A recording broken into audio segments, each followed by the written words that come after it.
किसी सुजोग पाई आग्रह पाई दुई जन मंचासीन अतिथि अच्छा मत सहयोग देते जड़े हेले विशिष्ट गीतिकार कवि सुरेश परिड़ा महोदय एवं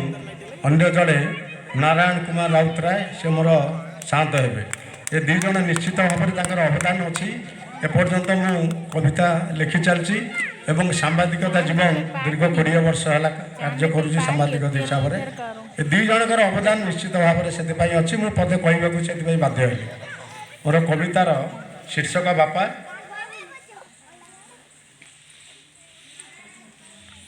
बापा परी किए हेबे स्नेह आदर पड़ुथुब झरी हसी देउथुब जेबे गहला चहल लोकंक भिड़े हाथटीकू धरी नई पड़ी धीरे नाउ करी नहीं बाटपरा चलुवे कांधरे बसाई आकाश को चाह जन्म नाम तोड़ुवे अझट करिले बुझाई दे से आदरे कोड़े नेबे विपद बेले घर छात परी पाखे पाखे थे रही लुह सबु जेते निजे पी जाई हस खुशी बांटुवे। धन्यवाद, नमस्कार।